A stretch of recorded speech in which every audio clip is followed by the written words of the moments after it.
우리 지역의 시사 이슈를 쉽게 풀어 이야기하는 시간 시사토크 아나운서 서주영입니다.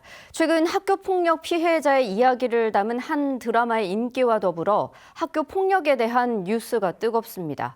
오늘 시사토크에서는 학교 폭력 현황과 또 앞으로의 과제에 대해서 이야기 나눠볼 텐데요. 전라북도 교육청 한상균 장학사, 군산경찰서 이상철 경위, 푸른나무재단 김성민 팀장 세 분과 함께하겠습니다. 어서 오십시오. 안녕하세요. 안녕하십니까. 네, 반갑습니다. 자, 새 학년이 시작될 때마다 우리 아이가 학교에서 잘 적응할지 많은 부모님들이 걱정하실 텐데요. 실제로 새 학기에 학교 폭력이 가장 또 많이 일어나는 시기라고도 합니다. 장 학사님, 먼저 학교 폭력의 정의와 또 그 범위에 대해서 좀 설명을 해주신다면요.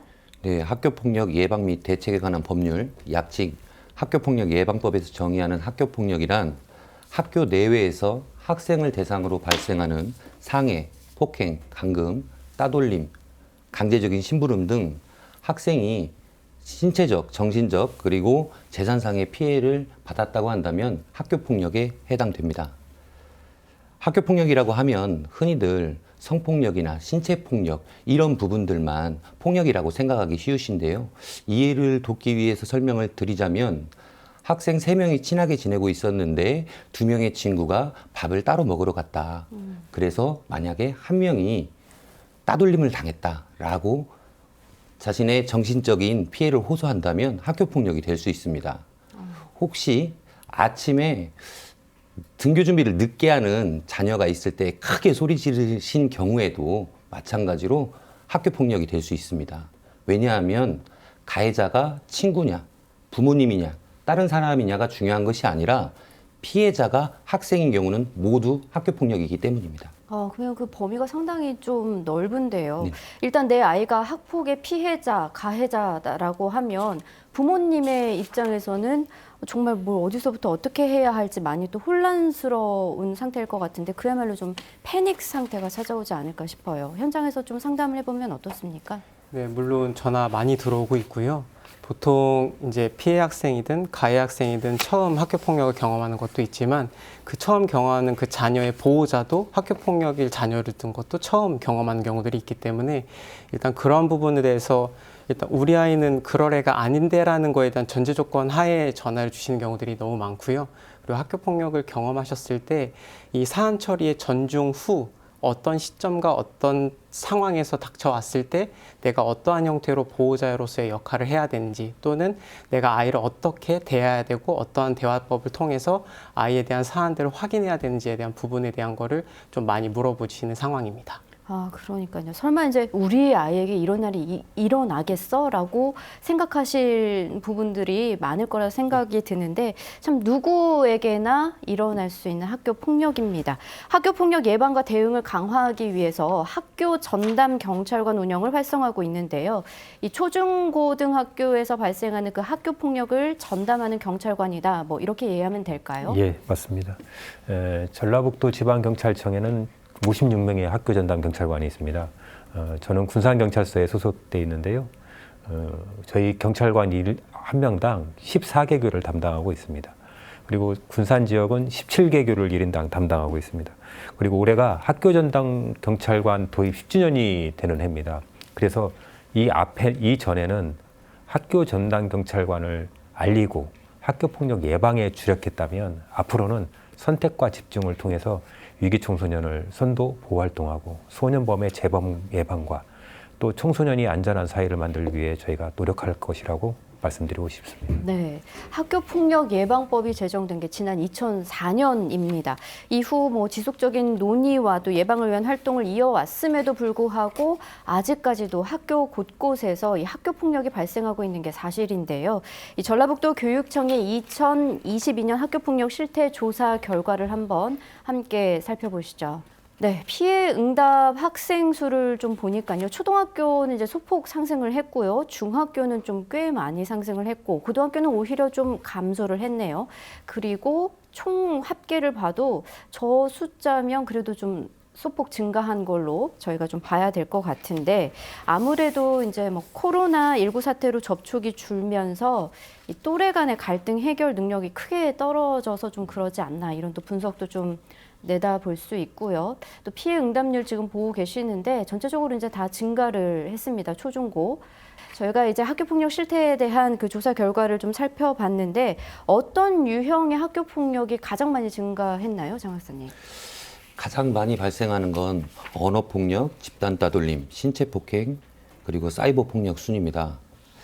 실태조사 결과에서 가장 눈에 띄는 것은 이제 사이버폭력인데요. 사이버폭력 피해 비율은 2019년에 8.3%, 2020년에 11.8%, 그리고 2021년에 11%, 2022년에 7.7%로 집계됐습니다. 이 결과를 보면, 분석해 보면 코로나 팬데믹으로 2020년부터 2021년까지는 사이버 폭력이 증가하는 경향을 보였고요. 지금 팬데믹이 거의 종료된 상태에서는 다시 팬데믹 이전 수준까지 사이버 폭력의 그 수치가 낮아진 상태입니다. 하지만 이제 이 학생들을 이 인터넷상에서 익명성과 확장성이 있어서 실제로 인터넷에서 발생하는 사이버 폭력의 경우에는 욕설과 비방 그리고 굉장히 확산성이 크거든요. 그랬을 때 학생들이 2차 피해가 발생하기도 하고요. 피해가 심각해지는 상황입니다. 현장에서 이제 좀 상담을 직접 해보시니까 실제로 이렇게 사이버 폭력이라든지 신체 폭력이라든지 좀 비율이 어떻습니까? 일단은 비율도 비율이지만 보통 어떤 피해 가해가 있었다라는 형태로 저희한테 이야기를 하는 경우에는 한 가지 유형에 대한 경험을 하는 경우들은 드뭅니다. 보통 그래요? 이제 오프라인에 대한 두 가지 이상의 유형을 뭔가 경험한다던가 아니면 온오프라인에 대해서 혼재된 상태의 학교폭력을 경험한 경우들이 있기 때문에 거기에 대해서 내가 어떠한 형태로 조치를 하고 대응해야 되는지 이러한 부분들에 대한 문의를 많이 하고 있는 상황입니다. 이런 결과를 토대로 봤을 때는 보다 좀 더 밀접한 대책 마련이 좀 필요해 보이는데요. 어떻게 생각하십니까? 예, 맞습니다. 온 오프라인에서 요즘 학생들 사이에서 학교 폭력이 발생하고 있는데 실질적으로는 그 예방의 효과가 많이 있다라고 말하기가 조금 어려운 부분은 사실입니다. 하지만 각 기관에서 노력하고 있다는 것은 사실입니다. 우리 지금 나와 계신 장 학사님을 비롯해서 학교 현장에 계신 선생님들도 굉장히 노력 많이 하시고요. 저희 학교 전담 경찰관도 특별 예방 교육을 통해서 정말 노력 많이 하고 있습니다. 그리고 상담하시는 기관 그리고 또 그 우리 소년범 학생들을 또 재범을 못하게 하려고도 노력을 많이 하고 있는데 약간 부족한 것도 사실입니다.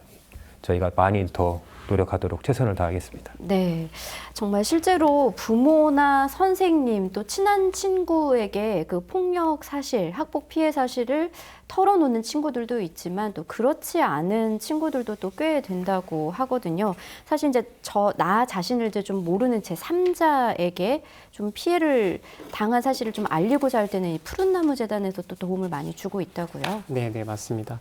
보통 저희 같은 경우에는 실질적으로 피해 경험에 대해서 많이들 이야기하는 경우들도 많고 거기에 대해서 저희가 이제 사안의 경중에 대한 내용들 좀 들어봤을 때 경제적으로 좀 어려운 친구들도 많이 있거든요. 그랬을 때에는 저희가 이제 전화 상담만 운영하는 게 아니라 위기 개입 통합 지원이라는 사업을 운영하고 있기 때문에 실제로 동의를 받은 후에 보호자 분들도 같이 만나서 사안에 대한 내용들도 탐색을 하고 혹시 어떠한 사안 조치에 대해서 조금 어떠한 대응을 하거나 어떠한 형태로 보호자로서 역할을 해야 되는지에 대한 컨설팅이라든가 코칭을 해드리고 그다음에 위기 개입에 대한 통합 지원이다 보니까 이 실질적으로 아이가 조금 어려움이 있잖아요. 거기에 됐을 때 그 어려움이 그 가정까지도 이어지게 되는 경우들이 있기 때문에 뭐 생활 지원이라든가 법률 자문, 그다음에 의료, 그다음에 상담, 그다음에 장학 지원 등 해서 필요한 부분에 대한 맞춤형 지원을 같이 진행하고 있어서 거기에 대한 도움들도 같이 진행하고 있습니다. 네, 꽤 굉장히 좀 세분화된 지원을 해주고 계시는데 지금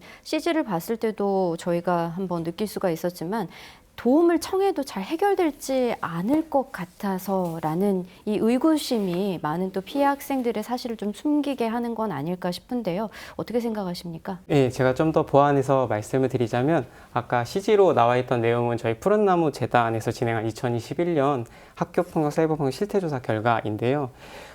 피해 경험 도움 요청을 하지 않았다고 응답한 학생이 19.3%인데 그중에서 도움을 요청해도 잘 해결될 것 같지 않아서라는 이유가 29.8%로 확인이 됐습니다.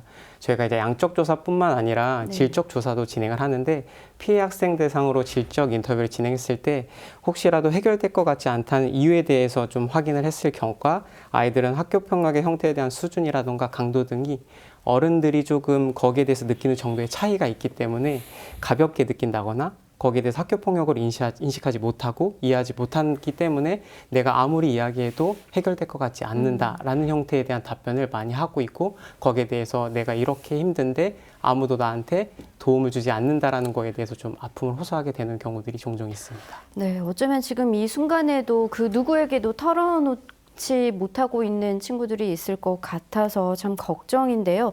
혹시나 이제 도움을 원하는 친구들은 푸른나무 재단 혹은 또 어디로 연결을 하면 또 좋을까요? 예, 전라북도 경찰청과 교육부가 합동으로 운영하고 있는 117 센터에 신고를 하거나 상담을 받아보시는 것도 적극 권해드립니다. 21년도에는 2,550건, 하루에 7건 정도가 상담을 했고요. 2022년도에는 3,174건, 하루에 한 8건 넘게 상담 전화가 이루어지고 있습니다. 117 센터를 이용하시면 여러분들의 궁금하신 사항은 조금이나마 해소될 수 있을 것 같습니다. 네, 이렇게 좀 학교 폭력에 대한 지속적인 교육, 홍보 이런 것들이 계속 이루어져 왔음에도 불구하고 아이들이 그 사실을 숨기는 가장 큰 이유는 혹시 보복에 대한 두려움 때문일까요? 네, 보복의 두려움도 가장 크고요. 그 이면에 어떤 청소년 문화도 조금 전제로 깔려 있는 것 같아요. 보통 대부분 도움을 요청한다는 조금 인식보다는 자신의 안 좋은 치부를 누군가에게 드러낸다라는 의미로 좀 받아들이는 어떠한 인식들도 있고요.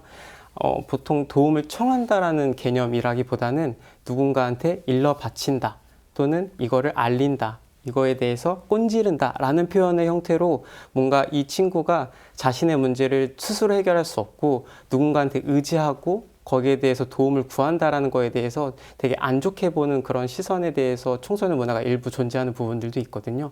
아마 그러한 것들 때문에 조금 더 거기에 대해서 내가 좀 2차적인 가해 이런 것들에 대한 피해를 경험한다에 대해서 보복하는 것들도 분명히 있지만 거기에 대한 뭔가 청소년 문화도 어느 정도 기본적으로 깔려 있는 것들 때문에 좀 쉽사리 거기에 대해서 조금 더 내 잘못이라던가 내 가해 피해 사실에 대해서 이야기하지 못하는 경우들도 있는 것 같습니다. 인식이 또 가장 또 중요하군요. 네, 맞습니다. 네, 경리님께서는 이제 현장에서 이제 아무래도 밀접적으로 이제 좀 접하고 계시는데 현장에서 그 학교 폭력에 대한 그 심각성 어느 정도입니까?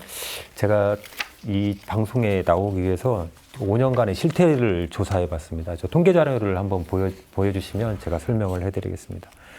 최근에 학교폭력이 대부분 청소년 범죄와 연결돼 있다는 점을 고려해서 관련 자료를 준비했는데요. 이 자료는 전라북도 경찰 통계로 죄송합니다. 이 자료는 전라북도 경찰 통계로 정확한 현황을 보여드리기에 5년간의 자료를 분석한 것입니다. 최근 5년간 청소년 범죄를 살펴보면 점차 감소세를 보이다가 코로나19 이후 정상화되면서 소폭으로 증가하고 있습니다. 유형별로 보면 폭력과 절도가 큰 비중을 차지하고 있고요. 디지털 성범죄도 크게 증가하고 있습니다. 청소년 범죄의 유형을 보면 또 청소년 범죄의 비중과 같이 촉법 소년이 빠르게 증가하고 있습니다. 또 저연령화 추세가 좀 심각하다. 그렇게 보여드릴 수가 있습니다. 20년과 22년의 자료를 비교해 보시면 거의 2배가량 범죄가 상승한 겁니다. 네. 학교 폭력의 피해자가 이제 신고를 하게 되면 어떠한 식으로 진행이 되는지도 좀 알려주시면 좋을 것 같아요. 표를 먼저 보여주시면 사안이 인지된 경우 학교에서는 3주 이내에 사안 조사 및 학교에 설치된 학교폭력 전담기구 심의를 하게 됩니다. 사안 처리 과정을 이제 세부적으로 설명을 드리면 첫 번째 단계로 초기 대응이 가장 중요한데요. 초기 대응은 관련 학생을 보호하고 선도하는 데 굉장히 중요한 단계입니다. 피해 추정 학생의 의사를 반영을 해서 가해 추정 학생을 최대 72시간 동안 공간으로 분리하게 됩니다. 그래서 2차 피해를 방지를 하게 되고요. 사안이 심각할 경우에는 학교장 긴급조치를 통해서 피해 학생 보호를 강화하고 안전조치를 통해서도 더 강화하고 있습니다. 그리고 이제 두 번째 단계로는 이제 사안조사 과정입니다. 사안조사를 하게 될 때에는 관련 학생 부모님께 학교폭력 신고 사항에 대해서 알리는 동시에 피해 추정 학생, 그리고 가해 추정 학생, 목격 학생의 각각의 진술을 받습니다. 각각의 진술을 받고 부모님과 소통을 통해서, 학생과 소통을 통해서 지속적으로 사안을 이야기를 나누게 되는데요. 이때 관계 회복 프로그램이 잘 이루어진다고 한다면, 그리고 오인 신고 같은 경우도 있습니다. 오인 신고인 경우에는 학교폭력 아님으로 이제 종결이 됩니다. 하지만 이제 학교폭력 아님이 아닌 사항, 그러니까 쉽게 말씀드리면 우리가 오인 신고도 아니고 관계 개선도 이루어지지 않았다라고 할 경우에는 학교폭력 전담기구에서 심의를 하게 됩니다. 이때 부모님이 이제 피해 학생과 피해 학생 부모님께서 교육지원청에 설치되어 있는 학교폭력대책심의위원회, 네. 일명 학폭위라고 부르죠. 이 학폭위를 개최를 원하지 않고 경미한 사항이었을 때는 학교에서 학교장 자체 종결을 하게 됩니다. 여기서 이제 중요한 부분은 학교장 자체 종결한 경우에도 학교폭력이라는 사실이고요. 그리고 추가적으로 새로운 증거가 발견됐다거나 아니면 가해 학생이 피해 학생의 피해를 복구해 준다는 약속을 지키지 않았을 경우에는 심의위원회를 개최할 수 있습니다. 그리고 이제 세 번째 단계로는 이제 학생 간의 관계가 개선되지 않고 경미한 사안도 아니었다. 학교장 자체 종결을 할 수 없을 경우 교육지원청에서는, 그러니까 14개 시군에는 각각 교육지원청이라는 곳이 있습니다. 그 교육지원청에는 학교폭력대책심의위원회, 예전에는 대책자치위원회였었는데요. 이제 바뀌었으니까요. 대책심의위원회가 설치되어 있고요. 이 대책심의위원회에서 아이들의 학교폭력 여부를 심의 의결하게 됩니다. 이렇게 심의 의결한 내용을 바탕으로 해서 교육지원청의 교육장님께서는 조치 이행 결정을 하시고 학교에서는 이행을 하게 됩니다. 그때 이제 피가해 학생 누구든지 불복할 경우가 있지 않습니까? 네. 그럴 경우에는 이제 행정 심판이나 행정 소송을 제기할 수 있습니다. 그래서 이제 우리 교육청에서는 피해 학생의 의견을 최대한 반영해서 객관적으로 사안 조사를 실시해서 공정한 사안 처리가 이루어질 수 있도록 노력하고 있습니다. 초기 대응이 가장 또 중요하다고 말씀해 주셨는데 그야말로 이제 학교 폭력의 골든 타임이라는 게 존재를 하는 거네요. 네. 학교 폭력의 골든 타임이라기보다는 당연히 해야 되는 그 아이를 보호하기 위해서 피해 학생을 보호하고 가해 학생을 선도하기 위해서는 반드시 해야 되는 상황입니다. 그래서 법률에 정해져 있는 바에 따라서 학교에서는 그걸 철저히 준수해서 지금 진행을 하고 있습니다. 네. 학교 폭력 신고를 하기 위해서는 상식적으로 봤을 때 이제 좀 증거가 있어야 이게 좀 뒷받침되지 않을까라는 생각도 드는데요. 제가 서두에도 말씀을 드렸다시피 우리 아이에게 김치를 먹기 싫어하는 아이에게 너 김치 먹어! 라고 소리를 지르면 그것도 학교 폭력이 될 수 있다고 했잖아요. 그런 부분이 이제 증거를 확보하기 굉장히 어려운 부분이기 때문에 우리가 목격자 진술까지를 충분히 확보를 합니다. 학교에서. 네. 그렇기 때문에 별다른 증거가 없는 언어폭력이라든지 뭐 유사한 집단 따돌림, 괴롭힘 같은 경우에도 우리가 확인할 수 있습니다. 네. 지금 꼭 진행 상황을 이제 쭉 들어봤는데 이제 마지막에는 정말 이렇게 해서도 안 되면 결국에 가는 건 이제 행정 소송이란 말이죠.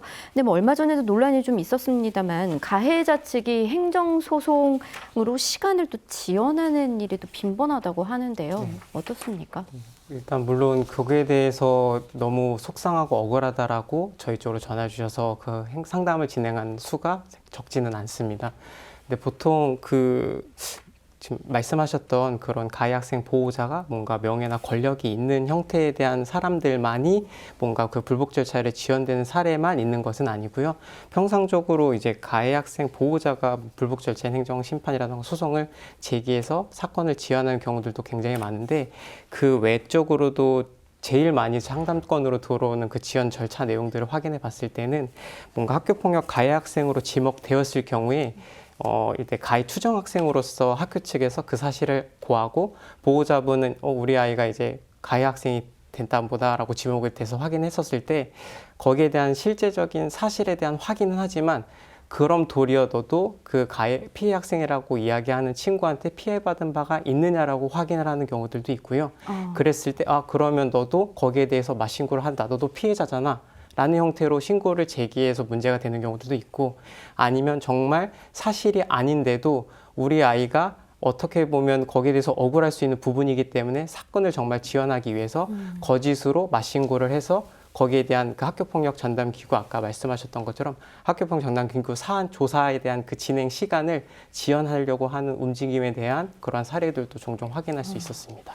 참 그럴 때는 또 피해 학생들의 또 절망에 또 빠지게 될 것 같고요. 그 시간이 길어지면 길어질수록 그 네. 고통의 시간도 길어지는 거지 않습니까? 그래서 내가 누군가한테 도움을 요청한다라는 거는 피해 학생으로서 엄청난 큰 용기거든요. 근데 그거에 대해서 뭔가 외부라던가 부모님이 어떠한 뭔가 노력을 하는 모습들이 있는데 점차 실질적으로 내가 해결을 지금 됐다라는 느낌에 대해서는 거의 느끼질 못하기 때문에 네. 사안에 대해서 내가 보호가 되고 회복이 됐다라는 느낌을 받지 못하는 경우가 굉장히 많다고 보시면 될 것 같습니다. 네. 아까도 이제 장 학사님이 언급해 주셨습니다만 이제 학부모나 학생들 사이에서 굉장히 경미한 사안들 있지 않습니까? 이제 갈등이라든지 이런 거는 좀 잘 원만하게 대화로서 해결될 수 있음에도 불구하고 학교 폭력으로 이제 묶어버려서 이제 신고를 한다거나 이런 경우도 또 있을 것 같은데요. 현장에서 경험하신 사례를 좀 예를 봐주신다면요.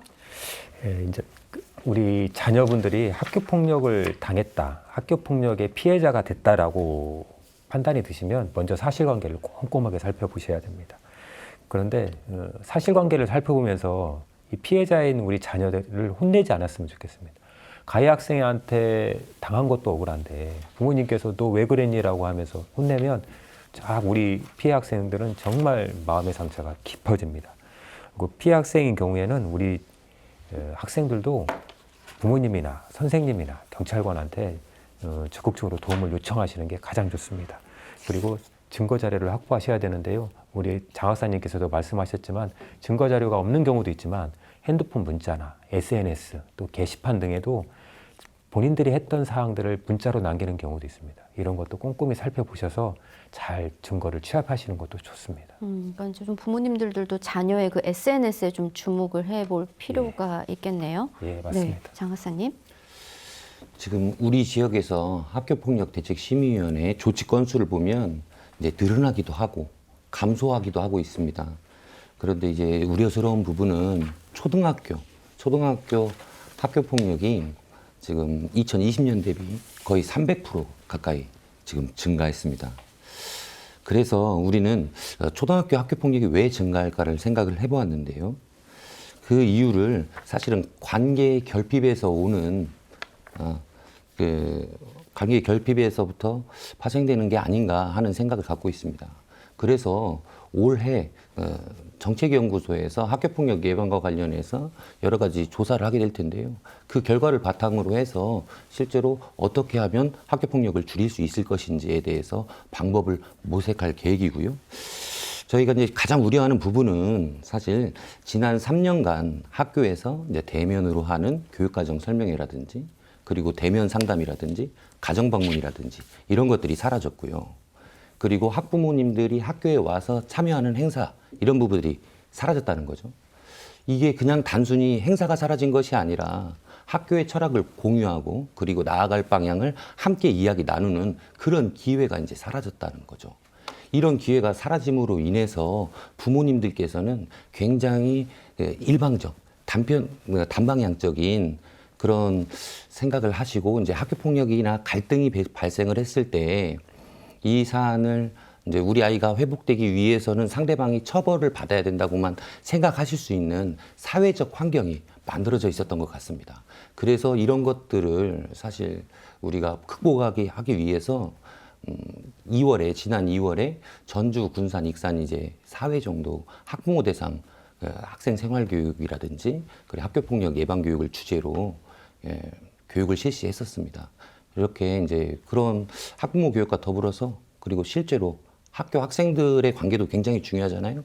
그래서 관계 개선을 하기 위한 다양한 프로그램들을 지금 현재 강화하고 있습니다. 네, 그 프로그램들이 좀 활성화되기를 네. 좀 바라보면서 네, 팀장님도 의견을 좀 덧붙여 주신다면요. 일단은 두 분 말씀에 대해서 조금 덧붙여서 설명드릴 수 있다라는 거는 가장 중요한 건 저도 보호자, 부모 교육이 좀 중요하다고 네. 생각을 항상 하거든요.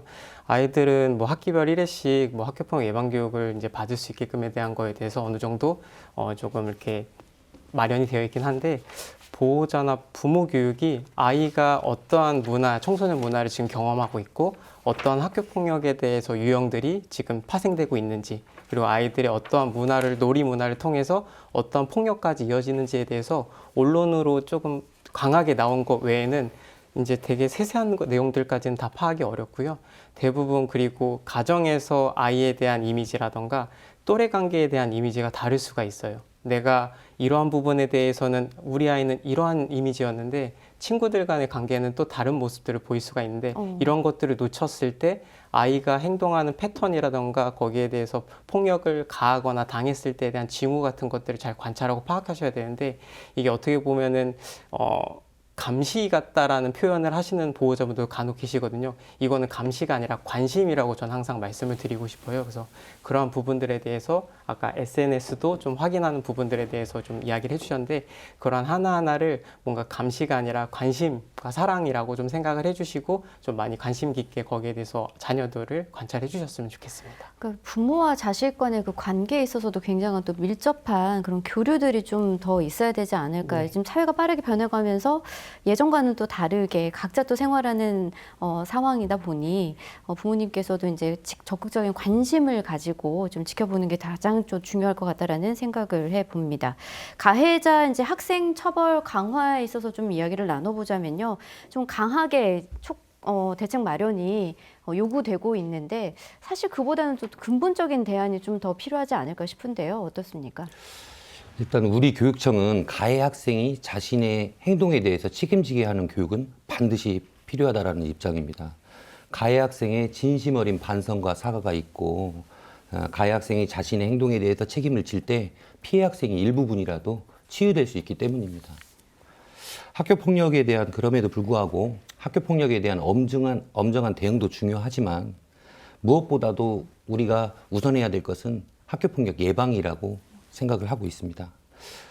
우리는 작년 2022년 대비해서 전라북도 학교폭력 관련 예산을 3배 이상 지금 증액을 했습니다. 그래서 올해 최초로 하고 있는 몇 가지 사업만 말씀을 드리자면 지금 우리가 지금 아이들이 강의식 예방교육을 받기에는 아이들이 집중을 하지 못하거든요. 그래서 네. 효과도 굉장히 떨어진다라고 저희가 판단을 하고 있어서 예방교육을 다양화해야겠다.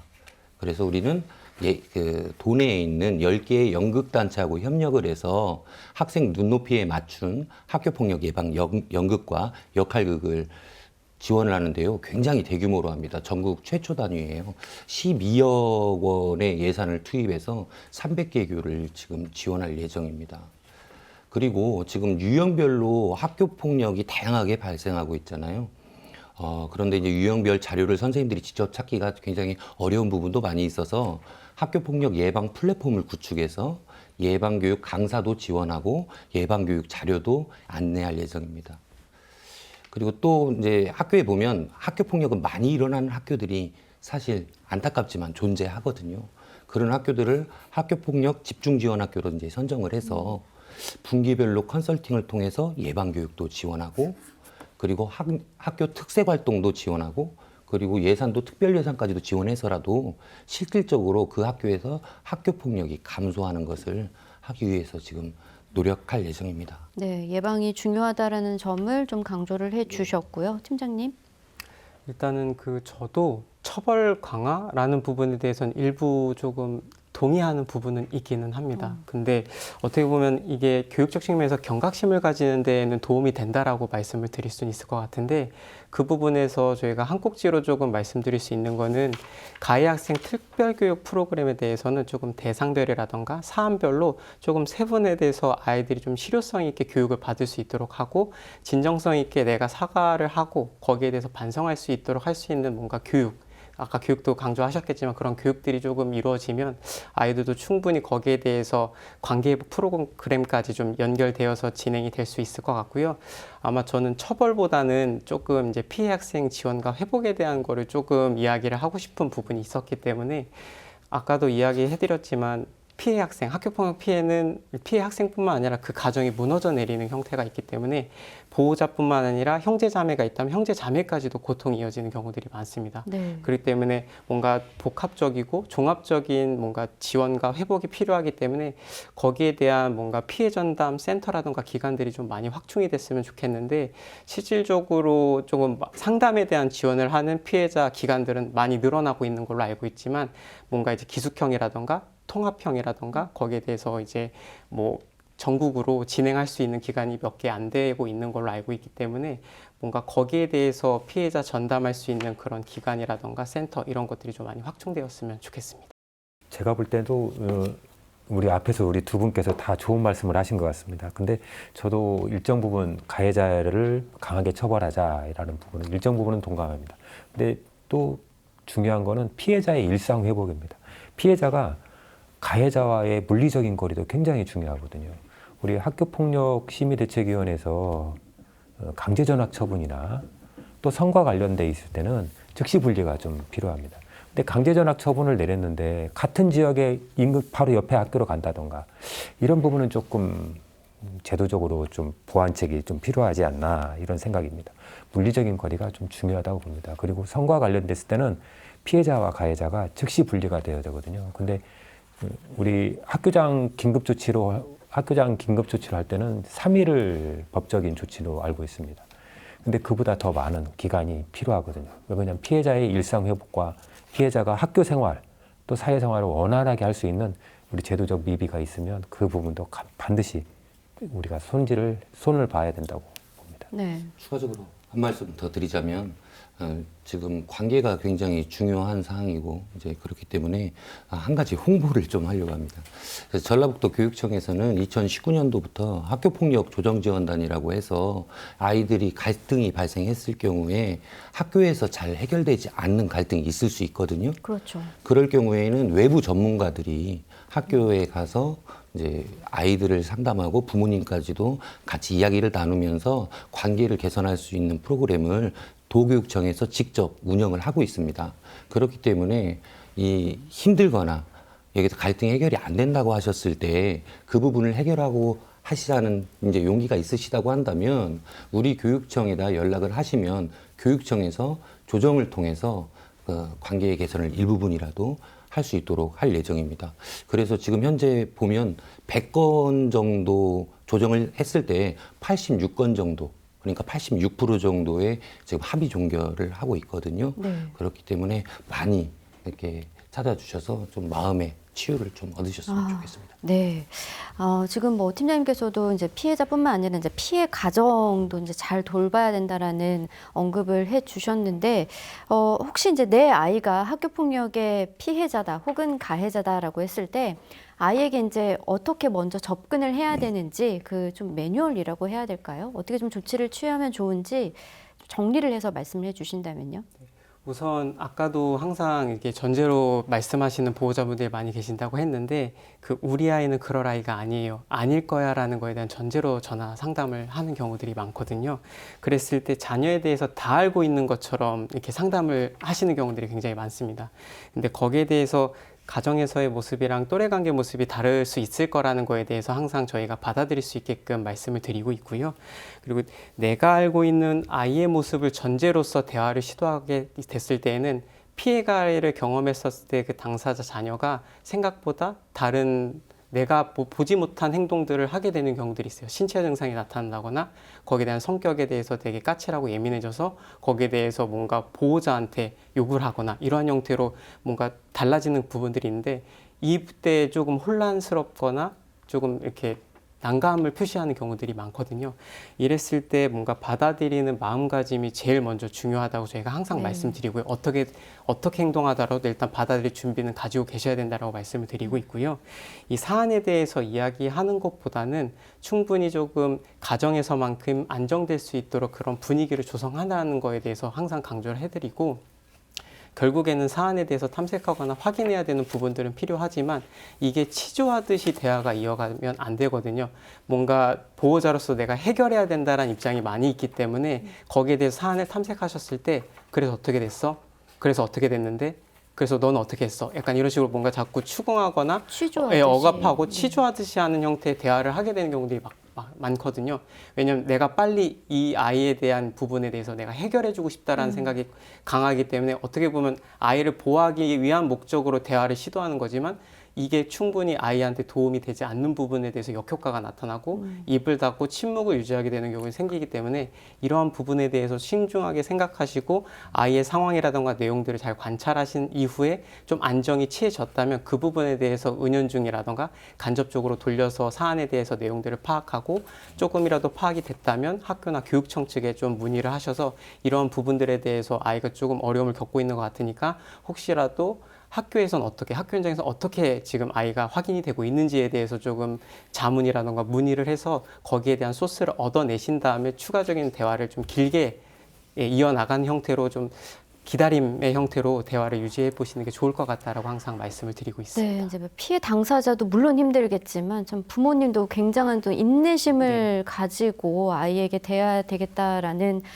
생각이 드네요. 이제 첫 번째로 이제 마음가짐과 또 역효과가 나지 않도록 안정감을 잘 조성해 주는 거, 그다음에 이제 기관들이나 학교나 교육 이제 단체에 있어서 자문을 이제 구하는 게 중요하다라고 말씀해 주셨고요. 경희님. 예. 또 한 가지 요즘 청소년 관련 신고 유형이 좀 복잡하고 다양화 추세입니다. 그리고 또 청소년들의 범행 장소가 은밀하고 또 감춰진 공간으로 확대되고 있습니다. 우리 모텔이나 지하주차장, 그다음에 또 상가 지하에서 아니면 옥상에서 이런 곳에서 범죄가 많이 발생하고 있는데요. 우리 자녀가 피해를 본 것 같다라는 거 보이시면 일단 몸을 잘 살펴봐야 됩니다. 몸에 있는 상처가 있으면 빨리 병원 진료도 받으시고 병원 진료 받은 기록도 분명히 남겨놓으셔야 됩니다. 그리고 우리 앞서 장학사님이나 우리 팀장님께서 설명하셨듯이 학교폭력대책심의위원회로 진행할 때 이런 자료들을 증거 자료로 제출할 수 있고요. 또 경찰서에 신고할 때도 그 자료가 꼭 필요합니다. 그리고 너무 자녀분들한테 우리 혼내지 마시고 따뜻한 마음으로 다시 한번 안아주셨으면 좋겠습니다. 네. 좀 갈등을 해결하는 과정에서 부모님이 아프면 아이들은 더 아픕니다. 부모님이 화를 내면 아이들은 더욱 위축됩니다. 아파하고 화내면서 아이들에게 질문하면 부모님이 원하는 답변만 아이들이 할 수밖에 없습니다. 모든 사안이 마무리가 되었을 때 과연 우리 아이를 위한 방향으로, 내 아이를 위한 방향으로 일이 마무리가 되었는가? 그리고 우리 아이는 이 피해에서 치유되고 회복되었는가? 그리고 우리 아이는 자기의 행동에 대해서 반성하고 그거에 대해서 책임지는 그런 경험을 하였는가? 그런 부분을 중점에 두고 이제 교육을 하신다고 한다면, 그리고 이제 교육을 하시고 또 학교하고 지속적으로 소통을 하신다고 한다면 실제로 아이들은 이 상처를 딛고 일어서서 더욱 성장할 것입니다. 그리고 저희가 지금 각 교육지원청마다 학교폭력 상담 및 사안 처리를 위해서 전문 인력을 운영을 하고 있습니다. 그래서 그렇게 지금 부모님이 어떻게 하실지 잘 모를 때, 그럴 때도 충분히 지원청으로 연락을 하셔서 도움을 받으실 수 있는 상황이거든요. 그래서 도움을 받으셔서 정말로 우리 아이들을 따뜻하고 멋진 사회 구성으로 성장시키시길 바랍니다. 네, 학교 폭력에 대해서 저희가 이제 쭉 이야기를 나눠봤는데요. 마무리 발언 세 분 한번 들어보도록 하겠습니다. 먼저 경희님. 학교폭력 대책 및 대책에 관한 법률 20조에 보면 국가는 학교폭력 업무를 담당하는 학교 전담 경찰관을 둘 수 있다라고 되어 있습니다. 이 법조항이 삭제하는 날을 저는 기대하고 있습니다. 일단은 저도 이제 피해 학생의 좀 입장을 좀 대변하려고 아마 이 자리에 있는 것 같아서 좀 말씀을 드리자면, 피해 학생과 물론 이제 그 가정까지 보호랑 회복에 대해서 좀 이야기하고 싶거든요. 어떻게 보면 사실상 조치 판정 이후에서부터 피해 학생의 상처가 회복되는 시점이라고 볼 수 있을 것 같아요. 사안 처리가 진행이 됐다라는 가정하에. 그랬을 때 피해 학생에게 내려진 조치에 대해서 부족함은 없는지, 그리고 피해 회복의 정도는 어떠한지 좀 지속적인 모니터링이 필요하다고 저희는 항상 이야기를 하고 입장을 발표하고 있거든요. 그래서 그런 부분들에 대해서 확인이 된다면 어떻게 보면 학교폭력 미투 현상과 같은 사회적 현상이 요즘에 계속 나타나고 있습니다. 그래서 이러한 피해자 관점에서 신체적으로 또는 정신적 피해가 온전히 회복되었는지를 좀 모니터링하는 자세가 결국에는 예방할 수 있는 그런 형태까지도 진행할 수 있을 거라고 생각이 들고요. 항상 저희들 재단에서도 말씀을 하는 건데, 학교폭력은 혼자서 해결하는 문제가 아니고 사회 문제라고 생각을 합니다. 그래서 다시 한번 이런 부분에 대해서 저 강조를 하고, 지금 이제 나와 계신 이 두 분도 이제 학교폭력에 대한 전문가이기 때문에 이 전문가뿐만 아니라 그 지역 기관에 대해서 충분히 도움을 요청하시고 주변의 도움을 적극적으로 요청을 해서 거기에 대한 뭔가 아픔이 있으면 거기에 대한 회복이라든가 보호를 받을 수 있도록 충분히 이야기를 해주셨으면 좋겠습니다. 네. 요즘 가족 구성원을 보면 다자녀가 많이 없잖아요. 그래서 실제로 또래와 소통하는 방법을 배울 수 있는 배우기가 지금 현재 어려운 상황이거든요. 그래서 이때 이제 학교의 역할이 중요하다고 생각을 합니다. 인생에서 가장 오랜 시간이라고 할 수 있을 것 같아요. 가장 오랜 시간을 가장 좁은 공간에서 가장 자기랑 성장 배경이 다른 다양한 친구들과 생활하다 보면 갈등이 생기기 마련입니다. 그렇다면 이렇게 생긴 갈등에 대해서 우리 아이들이 소통하면서 갈등을 해결할 수 있는 능력을 키워주기 위해서 학교, 그리고 학부모, 그리고 지역사회가 함께 나아가야 되지 않을까. 그래서 이제 우리 전북교육청의 입장에서는 학교 폭력이 없는 안전하고 이제 평화로운 학교 문화를 조성해서 가해 학생은 자신의 행동에 책임을 다하는 그런 경험을 통해서 민주시민으로서 성장할 수 있도록 돕고, 피해 학생은 가해 학생의 진심 어린 반성과 사과를 통해서 치유되고 회복되어서 건강한 사회 구성원으로 성장할 수 있도록 최선의 노력을 다하겠습니다. 감사합니다. 네. 추가 발언 혹시 하실 겁니까? 예. 앞에서 다 보셨듯이 최근 학교폭력이 저연령화되고 있습니다. 그래서 저희 경찰에서는 학교폭력 예방 교육도 중요하지만 진흥화되고 있는 절도, 폭력, 디지털 성범죄, 최근에 발생하고 있는 차량 절도 등 이런 범죄에 대해서도 예방 교육이 많이 필요하다고 봅니다. 그래서 학교와 교육지원청 협력해서 예방 교육이 필요한 곳에서는 저희가 적극적으로 협력할 것입니다. 그리고 경미한 소년범에 대해서는 우리 선도심사위원회가 있습니다. 전과자 양산을 하지 않기 위해서 좀 지양하기 위해서 이런 제도를 운영하고 있다는 점도 우리 학생들과 학부형들이 좀 알아주셨으면 좋겠습니다. 그리고 피해자와 사각지대 우리 청소년들을 위해서 지원하시는 분들이 있거든요. 그런 분들에게도 진심으로 감사의 말씀을 올립니다. 네. 참 피해 학생들이 보통 이제 그 피해 원인을 본인한테 많이 찾는다고들 합니다. 근데 본인의 잘못이 절대 아니니까요. 용기 내어서 주변에 좀 도움의 손길을 청하셨으면 좋겠습니다. 한 아이를 키우는 데 있어서 정말 온 마을 사람들의 관심과 손길이 필요하다고 하잖아요. 청소년기에 받은 신체적, 정신적 폭력은 성인이 되어서도 장애나 또 트라우마로 남는 경우가 많다고 합니다. 모든 아이들이 우리 사회의 밝고 희망찬 구성원으로 자라날 수 있도록 좀 더 세심한 관리와 관심이 필요해 보입니다. 함께해 주신 여러분 고맙습니다.